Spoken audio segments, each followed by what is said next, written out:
देखिए, आज एनटीए ने खुद माननीय सुप्रीम कोर्ट के सामने माना कि जो उन्होंने ग्रेस नंबर दिए थे उससे बच्चों में डिससेटिस्फैक्शन हुआ, बच्चे प्रोटेस्ट पे आए और कहीं ना कहीं उन्होंने माना कि पहले कभी ऐसा नहीं है, पहली बार किया है, तो उन्होंने माना कि इसको हम हटा देते हैं ग्रेस नंबर को। हमारी 7 दिन से ये लड़ाई चल रही थी कि पहली बार आपने कैसे ग्रेस नंबर दे दिए, किस बेसिस पे आपने सोच लिया, बिना किसी को इन्फॉर्म किए, और आपने जब रिजल्ट आया तो बताया नहीं।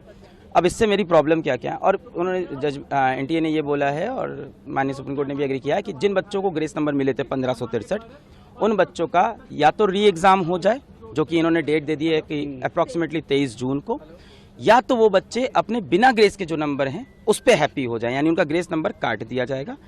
ठीक है, अब री एग्ज़ाम हो उन बच्चों का जो देना चाहते हैं 1563 में से, और जो नहीं चाहते हैं उनका ओरिजिनल स्कोर रहेगा, फिर रैंक पूरी शफल हो, उसके बेसिस पे काउंसलिंग हो। पर इसमें मेरे कुछ पॉइंट्स हैं, 3 पॉइंट्स हैं मेरे।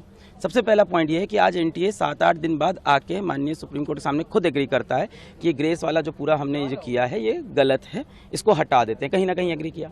सवाल ये उठता है, ग्रेस देके क्या उन्होंने खुद बताया था? नहीं बताया था। जब हमने 719 स्कोर पकड़ा, 720, तब बताना।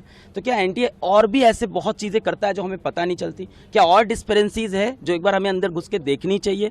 ये तो पकड़ा गया 719, 720 से, क्या ऐसे और भी मामले हो सकते हैं? तो कहीं ना कहीं ट्रस्ट का इश्यू है। दूसरा बात, उन्हीं बच्चों को ग्रेस मिला था और उन्हीं को री एग्जाम की अपॉर्चुनिटी मिल रही है जो माननीय हाईकोर्ट पहुंचे थे एग्जाम के बाद कि उनका समय का नुकसान हुआ है। बहुत सारा बच्चा माननीय हाईकोर्ट नहीं गया क्योंकि किसी को नहीं पता कि बाद में ग्रेस नंबर मिलते हैं, पहले कभी नहीं हुआ। और 18 साल के बच्चे को नहीं पता है कि मुझे पेपर लिखने के बाद अब हाईकोर्ट जाना होता है।